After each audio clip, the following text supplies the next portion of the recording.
మన ప్రభువును రక్షకుడైనటువంటి యేసుక్రీస్తు దివ్యమైనటువంటి నామమున మీ అందరికి కూడా క్రిస్మస్ శుభాకాంక్షలు తెలియజేస్తూ ఉంటున్నా.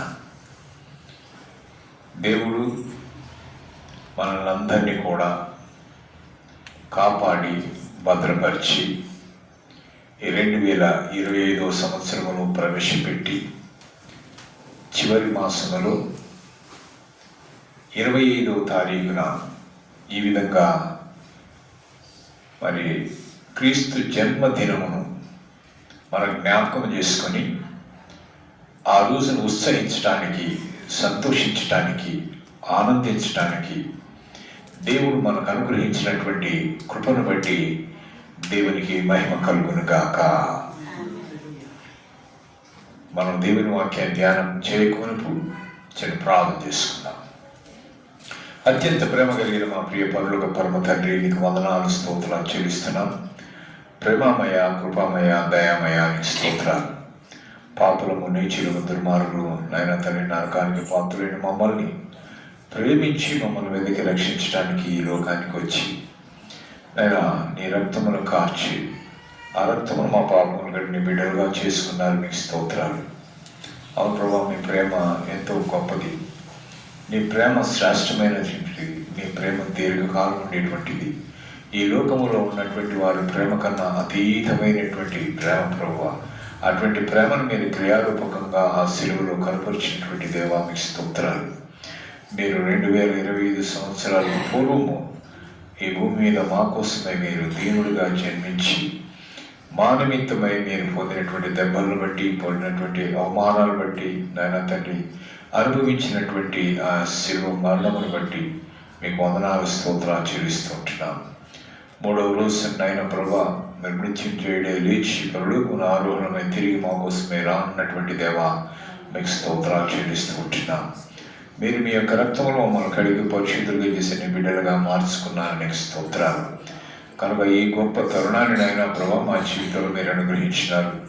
ఆయన మీరు జన్మించినటువంటి ఆ యొక్క జన్మదినమును నాయన మరొకసారి మేము జ్ఞాపకం చేసుకోవటానికి మీరు మా జీవితాల్లో మీరు మాకు అనుగ్రహించినటువంటి కృపను బట్టి మీకు స్తోత్రాలు చెల్లిస్తున్నాం.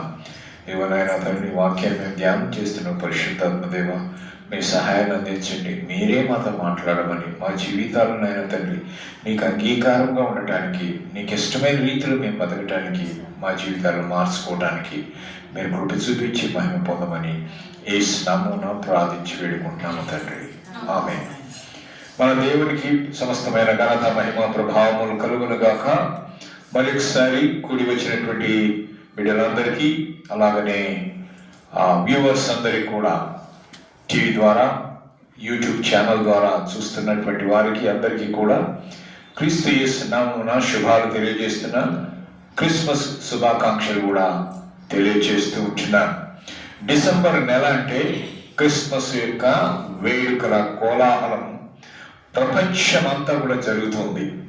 ప్రపంచంలో ఉండేటువంటి మానవ కోటి అంతా కూడా మరి పాపముల చేత, అపరాధముల చేత చనిపోయి బతికినటువంటి వారుగా ఉండలేకపోయినటువంటి పరిస్థితుల్లో వారిని విమోచించి రక్షించడం కోసము యేసు ప్రభు వారు రక్షకుడుగా ఈ లోకములో పుట్టినటువంటి ఆ యొక్క జన్మదినాన్ని మనము సంతోషంగా, ఉత్సాహంగా, సంబరంగా మనమే కాదు, ప్రపంచంలో ఉండే దేశాల్లో ఉండేటువంటి ప్రజలందరూ కూడా వారు జరుపుకుంటూ ఉంటున్నారు. వారి కుటుంబాలతో, స్నేహితులతో కలిసి ఆనందిస్తున్నటువంటి గొప్ప సందర్భము ఈ యొక్క క్రిస్మస్. మరి ఎందుకు యేసు ప్రభు వారు ఈ లోకానికి వచ్చారు? యేసు ప్రభు ఎవరు అని మనం ఆలోచన చేస్తే బైబిల్ చెప్తుంది, యేసు ప్రభు వారు దేవుని యొక్క కుమారుడు. దేవుని యొక్క కుమారుడు అంటే ఆయన లేకుండా ఏది కలగలేదు, ఏది జరగదు కూడా. ఆయన ద్వారా, ఆయన చేత, ఆయన కొరకు ఈ విశ్వమంతా కూడా సృజించబడి ఉంటూ ఉన్నది. అయితే ఈ అన్ని సృష్టించిన తర్వాత దేవుడు అనుకున్నాడు, మన స్వరూపమందు మన పోలిక చొప్పున నరుని సృజించదము అని మానవుని సృజించి పురుషుని ద్వారా స్త్రీని ఏర్పాటు చేసి వారిద్దరు తీసుకొచ్చి ఒక తోటలో ఉంచాడు. ఆ తోటలో ఉంచి వారికి ఒక ఆజ్ఞ ఇచ్చాడు. ఇదిగో ఈ యొక్క తోటలో ఉండేటువంటి చెట్ల ఫలములన్నీ కూడా నిరభ్యంతరంగా మీరు సంతోషంగా తినవచ్చు. కానీ మంచి చెడ్డలు తెలిపేటువంటి ఒక వృక్షం ఉంది. ఆ వృక్షాన్ని చూపిస్తూ మీరు దాని యొక్క ఫలములు తినవద్దు, తినుదినమున మీరు నిశ్చయముగా చచ్చదురని ఒక ఆజ్ఞ పాస్ చేశాడు. ఆ ఆజ్ఞ పాస్ చేస్తే అంటే ఆ ఆజ్ఞ ఇచ్చినప్పుడు ఆ ఆజ్ఞకు వాళ్ళు లోబడలేకపోయారు. కారణం ఏంటంటే సాతానుడు అవ్వ ఒంటరిగా ఉన్నప్పుడు శోధించింది. ఇది నిజమా? తినకూడదన్నాడా? మీరు తింటే మీ కళ్ళు తెరవబడతారు, మీరు దేవత వలె ఉంటారని దేవునికి తెలుసు. అందుకోసమే ఆయనకి ఇష్టం లేదు కనుక మిమ్మల్ని తినొద్దన్నాడు. ఇది నిజమా అన్నట్టుగా ఆ అనుమానాలన్నింటినీ కూడా ఆ అవరుడికి తెచ్చింది. ఆమె చూస్తున్నంతసేపు ఆ పండును ఎట్లా ఉంది అంటే రమ్యముగా ఉన్నది. చూడటానికి నోరూరుతుందన్నమాట, తిందాం ఎప్పుడు తిందామా అన్నట్టుగా. ఆ శోధన ఆ విధంగా కలిగించింది సాతాను. ఆ ఆసక్తిని కలిగించింది, ఆ ఆకర్షణ కలిగించింది. ఆ ఆకర్షణకు లోబడిపోయి ఆ పండును తిని వాళ్ళు చెప్పినటువంటి దేవుడు చెప్పినటువంటి మాటను తిరస్కరించారు, పెడచెవిన పెట్టారు. ఇద్దరు కూడా తిని పాపం చేసిన వారయ్యారు. దేవుని వాక్యం చెప్తుంది ఏమంటే ఆజ్ఞాతిక్రమమే పాపము అని చెప్తున్నాడు. కనుక ఒక మనుష్యుని ద్వారా ఈ లోకంలోనికి పాపము వచ్చింది. ఆ పాపము ద్వారా మరణము కూడా వచ్చింది. ఈ ఒక్క మనుష్యుడే కాకుండా అందరూ కూడా అతని వంశము ద్వారా వచ్చిన వారందరూ కూడా భూమి మీద ఉన్న అందరూ కూడా పాపము చేయుటను బట్టి అందరికీ కూడా ఏమైపోయింది? మరణము సంప్రాప్తమైంది. కనుక ఆ మరణము నుంచి విడిపోవటానికి, విడిపించబడటానికి, వేరు చేయబడటానికి వేరే మార్గం ఎక్కడా లేదు. గొర్రెల యొక్కయో మేకల యొక్కయో ఎడ్ల యొక్కయో రక్తము ద్వారా పాపము ప్రాయశ్చిత్తము కాదు. కనుకనే భూమి మీద ఉన్నటువంటి మనుషుల యొక్క రక్తమంతా కలుషితం అయిపోయింది. ఎందుకంటే వాడు పాపి అయిపోయాడు కనుక పరిశుద్ధుడైనటువంటి రక్తము చిందిస్తేనే పాపక్షమాపణ జరుగుతుంది. కనుక మరి పరిశుద్ధుడైనటువంటి వాడు ఎవరు? ఒక దేవుడు తప్ప ఎవరు కూడా పరిశుద్ధులు కాదు. దేవుడు ఏమన్నాడు? నేను పరిశుద్ధుడే కనుక మీరును పరిశుద్ధులై ఉండండి అన్నాడు. కనుక దేవుడు ఒక్కడే పరిశుద్ధుడు. పరిశుద్ధుడైన యొక్క రక్తము చిందిస్తేనే పాప క్షమాపణ జరుగుద్ది. కనుక ఆ రక్తము చిందించబడాలి అని అంటే పరిశుద్ధుడైన దేవుడే రావాలి ఈ లోకానికి.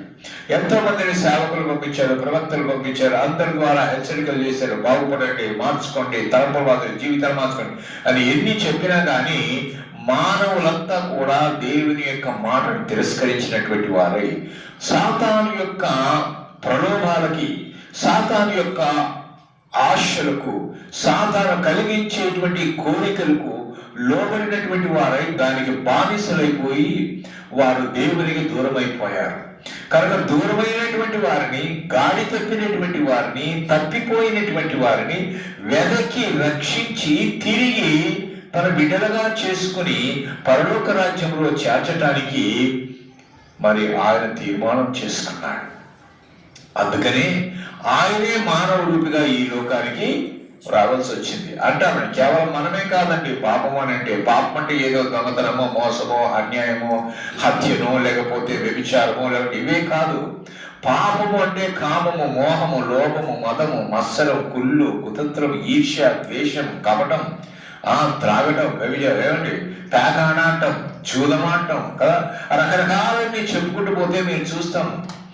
పరిశుద్ధ గ్రంథములు చాలా వ్రాయబడి ఉన్నాయి. అబద్ధాలు చెప్పటం, మోసాలు చేయటం, ఏంటి రకరకాలైనటువంటి ఎన్ని కూడా. కనుక మనం జన్మపాపముగా కర్మపాపలుగా ఉన్నాం కాబట్టి ఈ జన్మపాపం నుంచి, ఈ కర్మపాపం నుంచి విడిపించబడాలి అంటే నీతిమంతుడైనటువంటి పరిశుద్ధుడైనటువంటి యొక్క వ్యక్తి యొక్క రక్తమే కావాలి కనుక ఆ నీతిమంతుడైనటువంటి వాడు దేవుడు ఒక్కడే కనుక ఆయనే మరి తను తాను తగ్గించుకొని ఈ లోకానికి రావాల్సి వచ్చింది. ఎందుకంటే అందరూ కూడా పాపం చేసినటువంటి వారు. బైబిల్ గ్రంథం చెప్తుంది ఏ భేదమును లేదు, అందరూ పాపము చేసి దేవుడు అనుగ్రహించు మహిమను పొందలేకపోతున్నారు అని చెప్పేసి.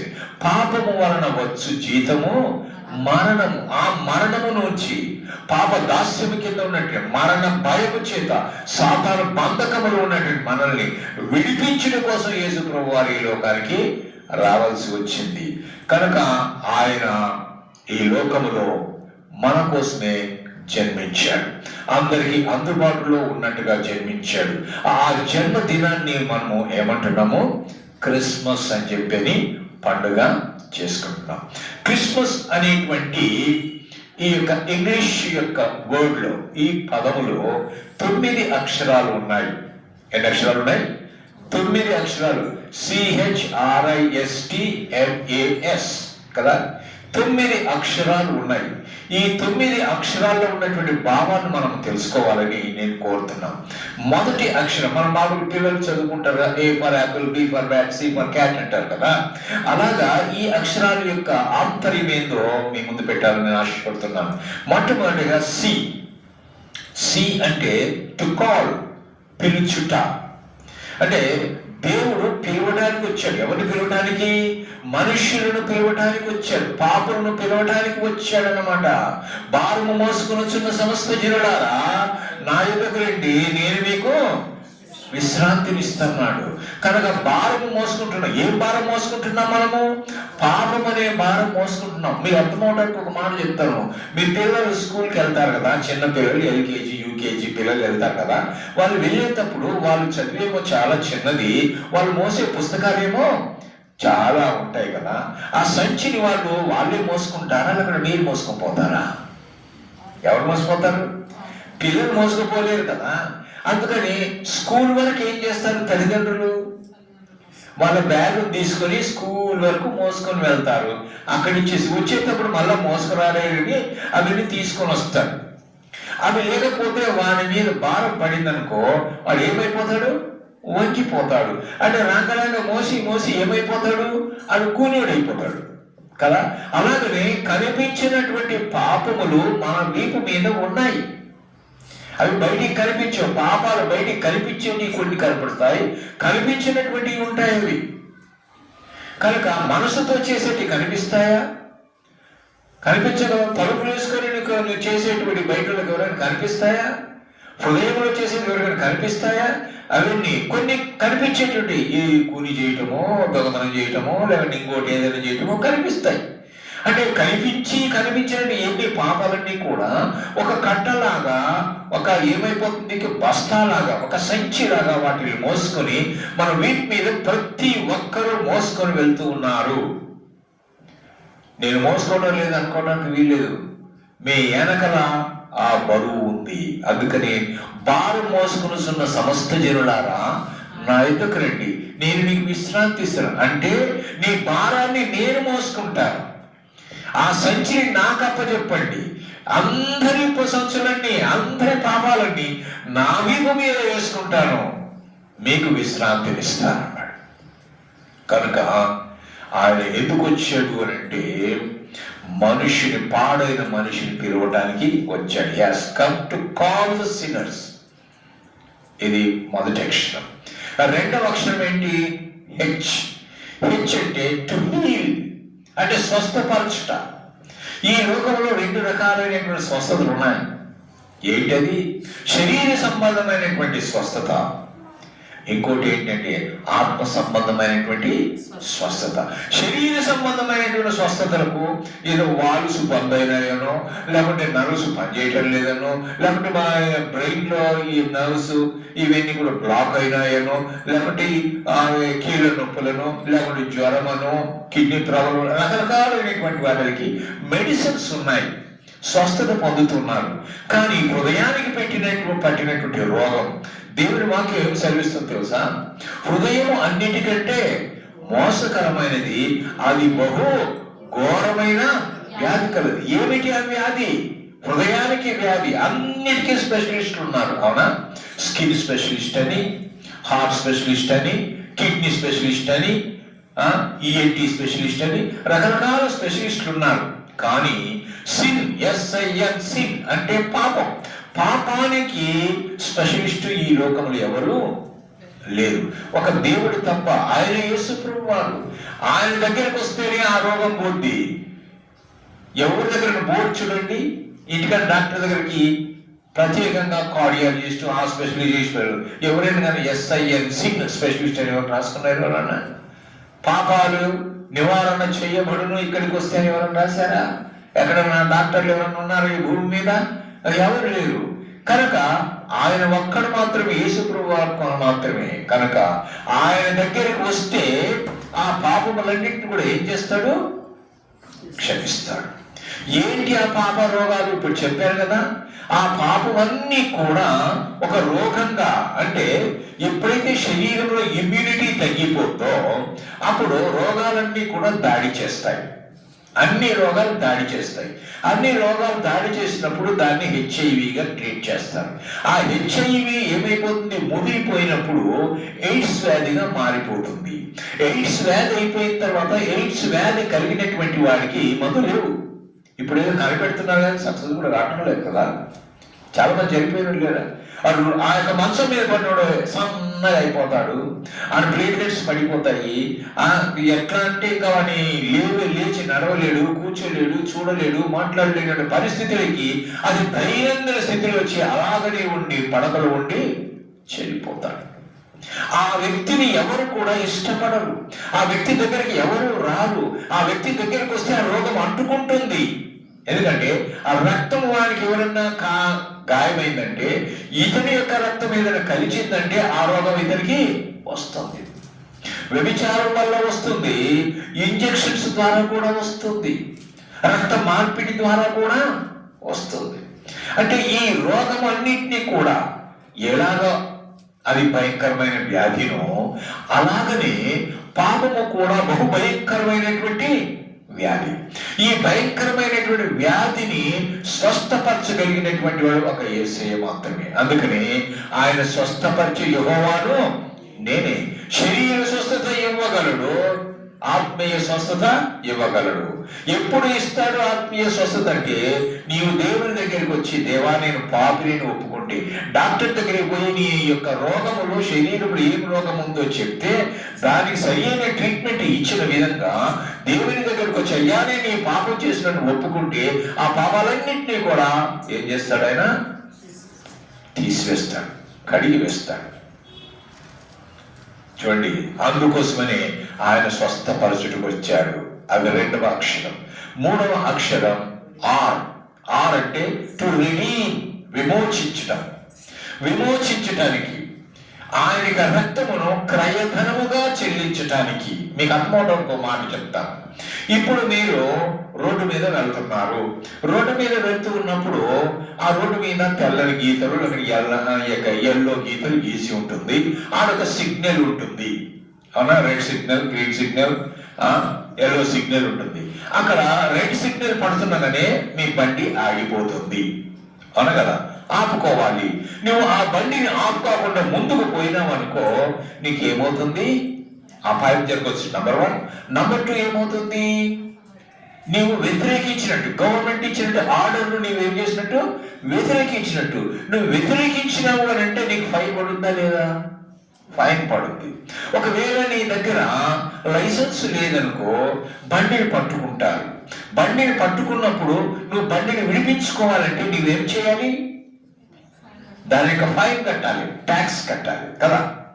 దాని యొక్క రుసుము కట్టాల్సి వస్తుంది. దానికి నిర్ణయించినటువంటి దాన్ని కట్టాలి. అది కడితేనే మనకు విడిపించబడుతుంది. అలాగనే మనం సాతాను యొక్క బంధకములో బంధించబడ్డాం. బంధించబడినటువంటి మనల్ని విడిపించాలి అంటే రక్తము చిందించాలి. అందుకని యేసు ప్రభు వారు శిలువ తన రక్తము చిందించి ఆ రక్తము ద్వారా మనను కొన్నాడు. ఆ కొని దాన్ని విమోచన అంటాం. మనల్ని కొన్నాడు ఆయన. We are the property of God. మనం దేవుని సొత్తై ఉన్నాం, దేవుని ప్రజలై ఉన్నాం, ఆయన రక్తంలో కడగబడినటువంటి వారమై ఉన్నాం, ఆయనను విశ్వసించడం కనుక ఆయన బిడ్డలై ఉన్నాం. కనుకనే ఆయన మనల్ని విమోచించినాడు కనుక ఆయన మన విమోచకుడు. కనుక ఆయన విమోచకుడుగా ఈ లోకానికి తన్ను తాను సమర్పించుకొని రక్తాన్ని సమర్పించి మనల్ని కొనడానికి ఈ లోకానికి వచ్చాడు. 4వ అక్షరం ఐ. ఐ అంటే టు ఇంపార్ట్ ఎటర్నల్ లైఫ్, అంటే నిత్య జీవం ఇవ్వటానికి. నిత్య నరకం ఉంది, నిత్య జీవం ఉంది. మనుషులందరూ కూడా పాపం చేసేదాని వల్ల వాళ్ళందరూ ఎక్కడికి పోతున్నారు? నిత్య నరకానికి పోతున్నారు. నిత్య నరకానికి పోకుండా నిత్య జీవములోనికి వెళ్ళటానికి కోసం ఆయన మార్గం ఏర్పాటు చేశాడు. ఆయన జీవం ఇవ్వటానికి వచ్చాడు. యేసుప్రభువు ఏమన్నాడు? నేనే మార్గమును అన్నాడు. అంతేకాకుండా ఇంకేమన్నాడు తెలుసా? ఐఎమ్ ద లైఫ్, నేనే జీవమును అన్నాడు.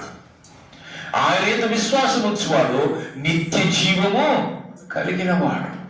కనుక ఆయన విశ్వాసం ఉంచేటువంటి వారుగా ఉండాలి. నిత్య జీవం ఇవ్వడానికి ఆయన వచ్చి ఉంటున్నాడు. చనిపోయినటువంటి వారు లేపాడు కదా, అవునా కదా? ఒక మాటతో లేపాడు. లాజరు బయటికి రా అంటే చనిపోయినటువంటి వాడు లేచి వచ్చేసాడు. తల్లి తాకుమే అంటున్నాను, చిన్నదానాలు ఇమ్మని అంటుండే యాయిరు కుమార్తె లేచి కూర్చున్నది. చిన్నవాడాలు ఏమంటున్నాడని నా 8వ కుమారుడు లేచి కూర్చున్నాడు. చూసారండి, అంటే ఆయన మాటలు ఏముంది? జీవం. ఏముంది?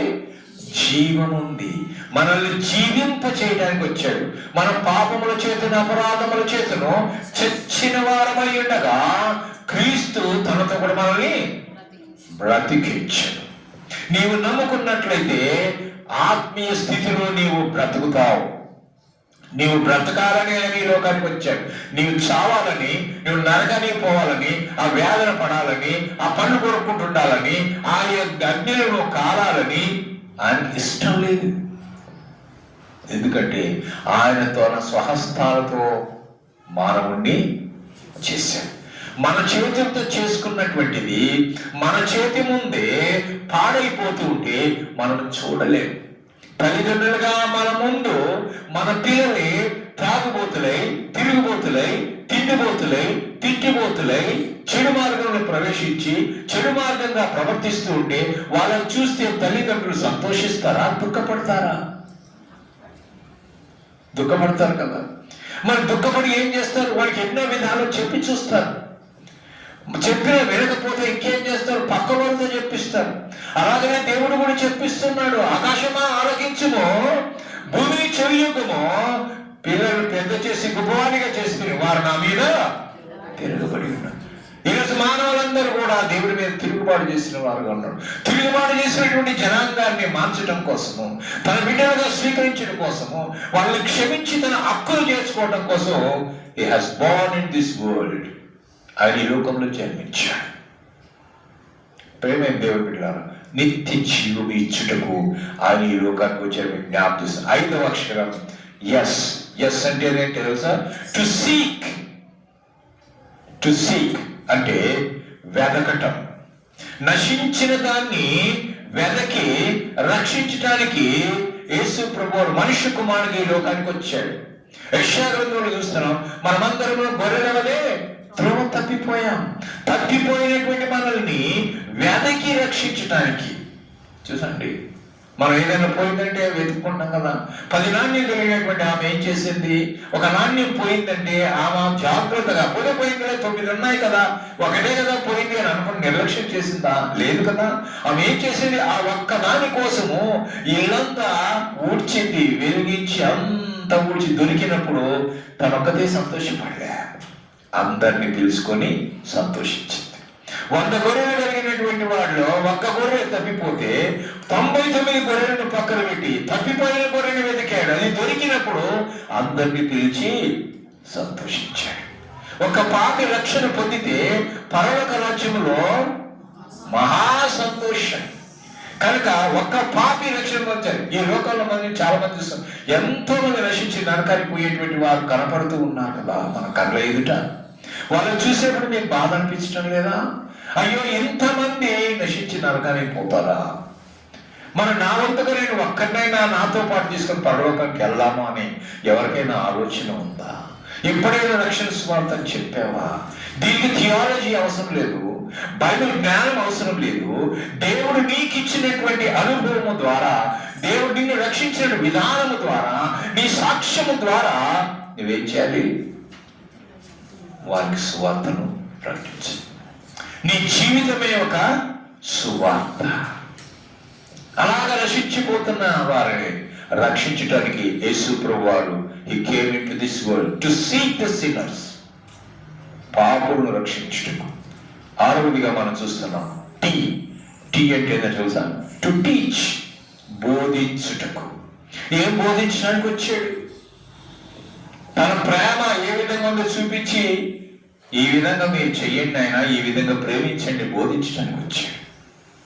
శిలువలో ఉన్నప్పుడే ఉన్నాడు, తండ్రి మీరేమి చేయించున్నారో మీరు ఎరుగని అదొక బోధ. నిన్ను వలని పొరుగు వారిని ప్రేమించుకున్నాడు, అది బోధ. మనం ప్రేమిస్తున్నామా? మనం ఎట్లా ప్రేమిస్తామంటే, మనకి ఎవరైనా పెడితే ప్రేమిస్తాం, మనకి ఎవరైనా గౌరవిస్తే ప్రేమిస్తాం, మనకి ఏదైనా సహాయం చేస్తే ప్రేమిస్తాం, మనకి ఏదైనా మేలు చేస్తే ప్రేమిస్తాం. కానీ ఏది చేయలేదని మనం ప్రేమించు. ఆ ప్రేమ కూడా తాత్కాలికంగానే ఉంటుంది. కానీ దేవుని యొక్క ప్రేమ శాశ్వతమైనటువంటి, ఈ లోకంలో ఎవరు ప్రేమించినటువంటి విధంగా ఆయన ప్రేమించారు. ప్రేమ త్యాగాన్ని కోరుకుంటుంది. ప్రేమ ఏం కోరుకుంటుంది? త్యాగం. తల్లి గర్భములో బిడ్డ ఉన్నప్పుడు, 9 మాసాలు మోస్తూ ఉన్నప్పుడు ఆమె ఎంతో సంతోషపడుతుంది, నా కుమారుడు నా కుమార్తె బయటికి రావాలని. వచ్చే సమయంలో, ఇప్పుడంటే ఆపరేషన్స్ వచ్చాయి అనుకోండి, అప్పుడు ఆపరేషన్స్ లేవో, ఏమీ లేదంత ముందు. అప్పుడు లేనప్పుడు ఆ బిడ్డ పుట్టే సమయానికి తల్లి కూడా చనిపోతే బిడ్డ బయటపడుతుంది. అవునా? ఆ సందర్భాలు లేవా? అంటే త్యాగం అంటే ఆ బిడ్డ కోసం, అమ్మ నా బిడ్డ చచ్చిపోతుంది. కొంతమంది అంటే అమ్మ బిడ్డ క్షేమం అంటే మీ తల్లికి ప్రమాదం అని చెప్పి అన్నారనుకో, వద్దులే నాయన ఎందుకు వచ్చిన గొడవ అని చెప్పేసి అని వాళ్ళ ప్రాణాలు రక్షించుకుంటారని చూస్తారు కొంతమంది. నేను చనిపోయినా పర్లేదు, నా బిడ్డ క్షేమంగా ఉండాలా. అది తల్లి ప్రేమ కదా. తల్లి ప్రేమ కన్నా మించిన ప్రేమ దేవుని ప్రేమ కదా. అందుకోసం ఆయన ప్రాణం పెట్టడానికి ఈ లోకానికి వచ్చాడు. ప్రేమ దేవుడు ప్రేమించటం నేర్పించాడు. ఇంకేం నేర్పిస్తున్నాడు తెలుసా? నీ ఎడల అపరాధం చేసిన వారిని, నీ మీద కుట్ర చేసిన వారిని, నేను తిట్టిన వారిని కానీ, నేను కొట్టిన వారిని కానీ, నీ అవమానపరిచిన వారిని కానీ, నేను ద్వేషించినటువంటి వారిని కానీ, నీ కీడు చేసినటువంటి వారిని కానీ నువ్వేం చేయాలా? క్షమించాలి. అది నేర్పించాడు. క్షమించమన్నాడు. కీడుకు ప్రతి కీడు చెయ్యొద్దు. కీడు చేసిన వాడిని మేలు చేయమన్నాడు. అది ప్రేమ. క్షమించమన్నాడు. అంతేకాదండి, నీ శత్రువుల వారు నిన్ను హింసిస్తున్నప్పుడు, బాధపెడుతున్నప్పుడు, కష్టపెడుతున్నప్పుడు, నష్టపెడుతున్నప్పుడు, అవమానపరుస్తున్నప్పుడు వాడు నువ్వేం చేయాలంట? వారి కోసం నీవు ప్రార్థన చేయాలి. ఇవి నేర్పించడానికి వచ్చాడు. నా జీవితంలో ఆ లక్షణాలు కలిగి ఉండాలని యేసయ్య కోరుతూ ఉంటున్నాడు. 7వదిగా ఎం అంటే టు మినిస్టర్. టు మినిస్టర్ అంటే పరిచర్య చేయటం. అవును కదా? పరిచారం చేయటం. ఈరోజు మనం పరిచర్య చేసేవారుగా ఉండాలి. ఇతరులకు మేలుకరంగా, ఇతరులకు ఆశీర్వాదకరంగా, ఇబ్బందుల్లో ఉన్న వారికి, కష్టాల్లో ఉన్న వారికి, నష్టాల్లో ఉన్న వారికి, రోగాలతో ఉన్నటువంటి వారిని పరామర్శించే విధంగా ఉండాలి. పరిచర్య చేయాలి. ఏమండి? రోగంలో ఉన్నటువంటి వారు మనం పరిచర్య చేయాలి. వాళ్ళు పట్టించుకోకపోతే ఎట్లా? హాస్పిటల్లో పరిచర్య ఎవరు చేస్తారండి? హాస్పిటల్లో నర్సులు చేస్తుంటారు కదా. వాళ్ళన్ని చీప్ పట్టినా, అది పట్టినా, బ్యాండేజ్ చేయడం, తుడవటం, అది పరిచర్య కదా. అది అనాథాశ్రయాల్లో మనం చూస్తున్నాం. పేదలైనటువంటి, ఏ దిక్కులేనటువంటి వారు ఉంటే వాళ్ళు కూడా వాళ్ళు అక్కడ పరిచర్య చేస్తారు. బెడ్ బాగా ఉన్నటువంటి పరిచర్య చేస్తున్నారు. యేసు ప్రభు వారు పరిచర్య చేయటానికి వచ్చాడు, కానీ పరిచర్య చేయించుకున్నట్టుకు రాలేదు. కనుక మనం ఏం నేర్పిస్తున్నాం? మనము పరిచర్య చేసేవారుగా ఉండాలి. 8వదిగా ఏంటంటే ఏ టు అబాలిష్. అబాలిష్ అని అంటే ఏంటి? కొట్టివేయటం. ఏం చేయటం? కొట్టివేయటం, అబాలిష్. కనుక ఏం కొట్టేయడానికి వచ్చాడు? పాప పత్రాన్ని కొట్టివేయడానికి వచ్చాడు. మీకు అర్థమవడానికి ఒక మాట చెప్తాను.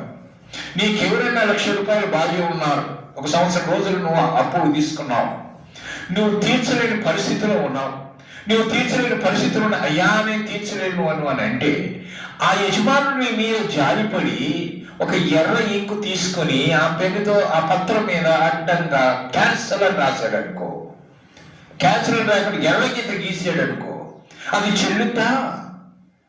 చెల్లదు. వీడు మనసు మార్చుకొని లేదు నాకు ఈ డబ్బులు ఇవ్వాలని చెప్పేశానంటే ఈ కొట్టివేయబడినటువంటి పత్రాన్ని కోర్టుకు తీసుకెళ్తే కోర్టు వాళ్ళు ఏమంటారు?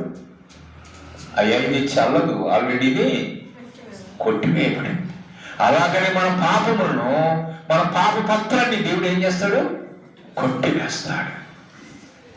తూర్పుకు పడమరైతే దూరమో మన పాపములంతా దూరపరిచి మనకెన్నిటికీ జ్ఞాపకం చేసుకున్నట్టుగా ఏం చేస్తున్నాడు? వాటిని కట్టగట్టి సముద్ర అగాధ జలములో పడవేస్తాడు. అన్నిటినీ మర్చిపోయేవాడు. నీవు ఒప్పుకుంటే, నీవు దేవుని దగ్గరికి వస్తే, టు అబాలిష్, పాపములను తీసివేయుటకు.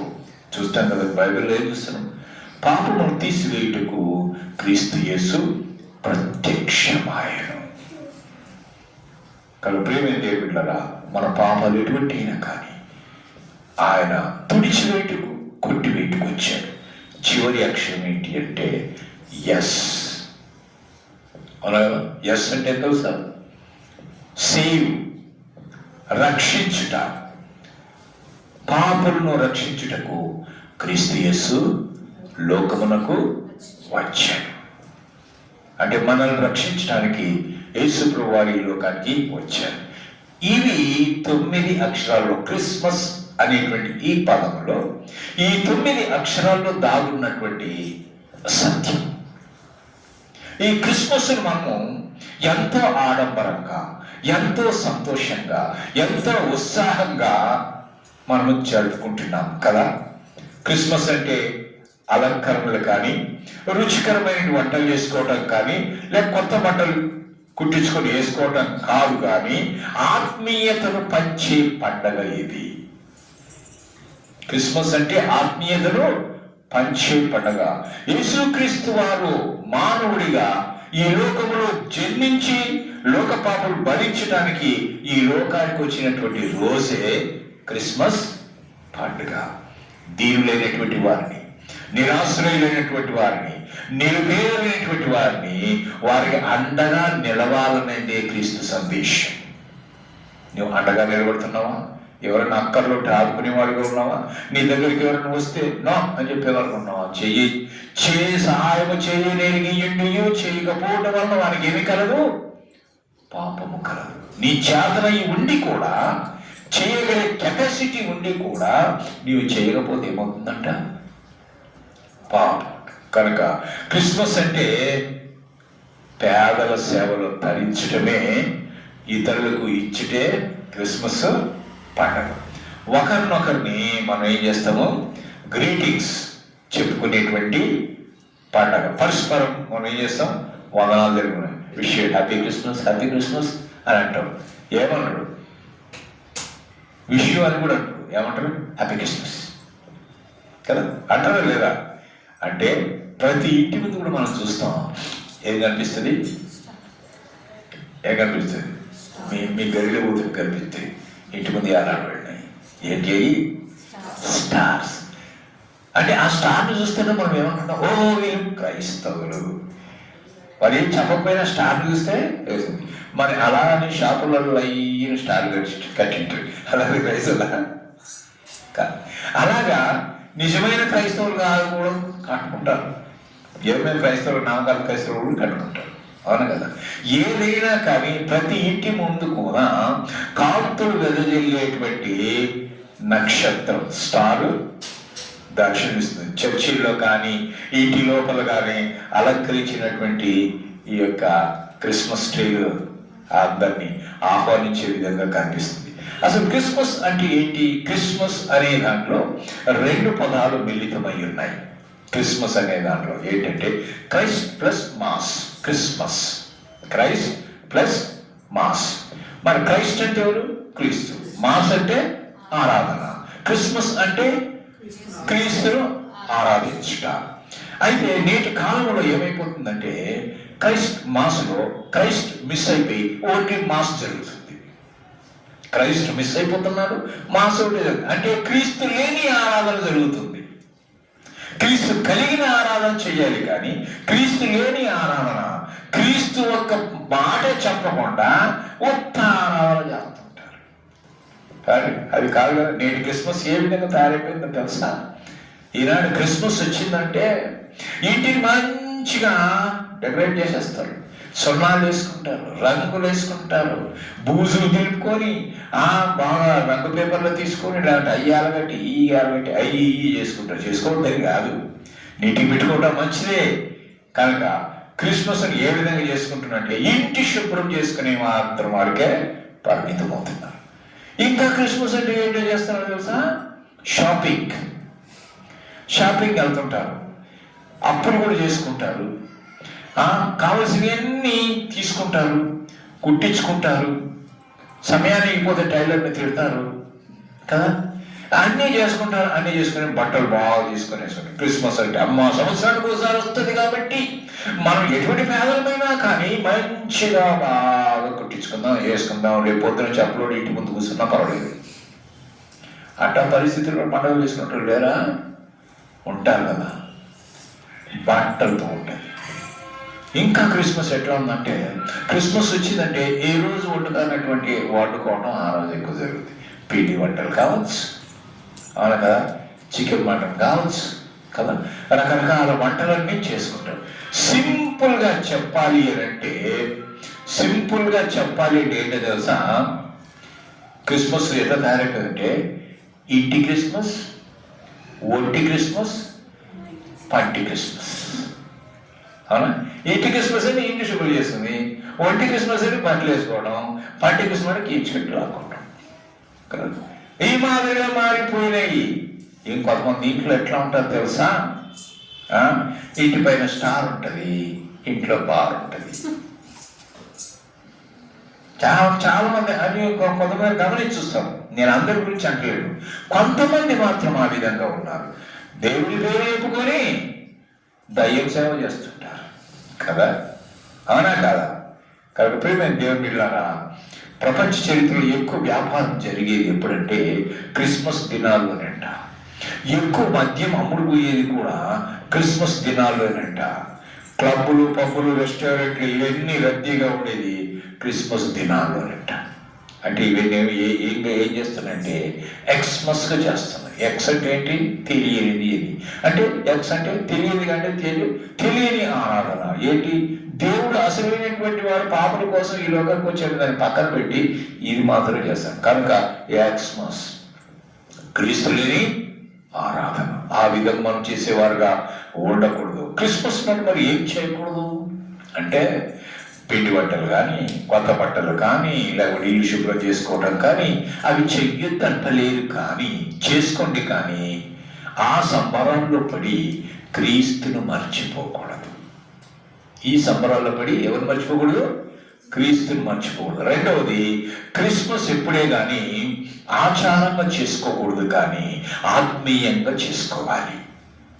మూడవది ఏంటంటే తిండికి, తాగుళ్ళకి, తిరుగుళ్ళకు క్రిస్మస్ ఆసరాగా చేసుకోకూడదు. క్రిస్మస్ వచ్చిందని తాగప్ప, క్రిస్మస్ వచ్చిందని తిందప్ప, క్రిస్మస్ వద్దని ఊరేగప్ప, ఇవి కాదు. అలా ఉండవు, వాటికి ఇవ్వకూడదు కదా. మరి క్రిస్మస్ నాడు ఎవరు ఏం చేయాలంటే మనం క్రిస్మస్ నాడు యేసు ప్రభు వారు ఎవరని గ్రహించి గుర్తించి ఆయన ఆరాధన చేయాలి. దేవుడు పరలోకం నుంచి ఆ సమస్తాన్ని వదిలిపెట్టి ఈ లోకానికి వచ్చాడు కనుక ఆయన హృదయపూర్తిగా ఆరాధన చేయాలి. మన పాపం నుంచి విడిపించడానికి వచ్చాడు కనుక పాపమును విడిచి ఆరాధన చేయాలి. ఏమండి? కొత్త బట్టలు ధరించలేకపోయినప్పటికీ లేకపోయినప్పటికీ కానీ దేవుడు మనకు రక్షణ వస్త్రాన్ని ఇచ్చాడని కృతజ్ఞతతో ఆయన ఆరాధన చెయ్యాలి. అయితే క్రిస్మస్ రోజున మీరు ధరించిన బట్టలు లేకపోతే వెండి బంగారాలు వీటిని చూపించటానికి తాపత్రయపడకుండా క్రీస్తును చూపించటానికి తాపత్రయపడాల. అది అసలైనటువంటి ఆరాధన. దిక్కులేని వారిని దర్శించడం, వారికి సహాయం చేయటం. మనం చాలా చూస్తున్నాం క్రిస్మస్ సమయాల్లో ఏం చేస్తుంటారు సార్, రోడ్ల మీద పడుకున్న వాళ్ళకి, అనాథాశ్రయాలకి, లేకపోతే వృద్ధాశ్రయాలకి వీళ్ళకి అన్ని బట్టలు వేయటము, లేకపోతే దుప్పట్లు పంచడం చేస్తుంటారు కదా. క్రీస్తు పేరట చేస్తుంటారు. బట్టలు ఇస్తుంటారు, తిండి వాళ్ళకి తిండి పెట్టి అవి మనం చెయ్యాలి. అది మనం కూడా చేస్తున్నాం కదా. ఈ బిషప్ అనే చారిటబుల్ ట్రస్ట్ ద్వారా కొన్ని కార్యక్రమాలు ఆ విధంగా చేస్తున్నాం. అందరికీ, పేదలైనటువంటి వారికి మనం ఇచ్చొచ్చాం. బాగా రైస్ బ్యాగులు, ఆయిల్స్, సోప్స్, పేస్ట్లు, మరి దానికి కావాల్సినటువంటి ఇక దుప్పట్లు ఇవన్నీ కూడా ఇచ్చొచ్చాం. అంటే మనం క్రియారూపకంగా మనం చూపించేవారు ఉండాలి. క్రీస్తు ప్రేమను చూపించేవారుగా ఉండాలి. మరి రక్షింపబడినటువంటి నీవు మరింత భయభక్తులతో క్రీస్తును పూజించుటకు రక్షకులైనటువంటి వారిని ప్రభువులేనికి నడిపించడానికి ప్రభువును పరిచయం చేయాలి. ఎందుకమ్మా ఈ క్రిస్మస్ అంటే, యేసు ప్రభువు నీవేం చేయాలి? అన్యులైనటువంటి వారిని నీవు పరిచయం చేయాలి. నీవు పండుగ రోజున నీ వారిని కాదు నువ్వు పిలుచుకోవాల్సింది. ఎవరిని పిలవాలి? అన్యులైన నీ స్నేహితులను, నీ ఇరుగు పొరుగు వారిని పిలుచుకొని వాళ్ళకు ఆతిథ్యం ఇవ్వండి. మన చుట్టాలు వాళ్ళు ఎట్లా చేసుకుంటారు, మనం చేసుకోం. మనం పంచుకొని తిండేది అది కాదు. మనకెట్టా పండగ తెలుసు కదా. తెలియని వాళ్ళు ఉంటారు కదా, వాళ్ళు పరిచయం చేయాలి. ఎందుకు క్రిస్మస్ చేస్తున్నారంటే, మా దేవుడు ఎటువంటి వాడు, ఈ విధంగా వచ్చాడు అని మేము పరిచయం చేయాలి. దానివల్ల దేవుని ప్రేమ ఎటువంటిది వాళ్ళు తెలుసుకోగలుగుతారు. నీ క్రైస్తవ జీవితం ఏ విధంగా తెలుసుకోగలుగుతారు. కనుక ఈ క్రిస్మస్ను మనము సంతోషంగా, హృదయపూర్తిగా క్రీస్తులు నింపుకున్నటువంటి వారిని చేసుకోవాలి. అసలైన క్రిస్మస్ ఎప్పుడో తెలుసా? యేసు ప్రభు వారు ఈ లోకములో మన కోసం జన్మించినాడు అనేది కాదు, కానీ నీ హృదయములో జన్మించింది అసలైన క్రిస్మస్. నీ హృదయంలో ఉన్నాడా? లేకపోయినట్లయితే ఈరోజైనా ప్రభువా నా పాపాలు క్షమించి నా హృదయంలోనికి రండి అని ఎప్పుడైతే ఆహ్వానిస్తావో అప్పుడు నీ హృదయంలోనికి ఆయన వస్తాడు. అది అప్పుడు వచ్చినప్పుడు నీ హృదయంలో శాంతి, సమాధానం, సంతోషం, ఆనందం, ఆరోగ్యం, సమృద్ధి అన్నీ కూడా సమకూడి నీకు జరుగుతాయి. అట్టి కృప దేవుడు మనకు అనుగ్రహించుగాక. ఆమేన్, ఆమేన్, ఆమేన్, ఆమేన్.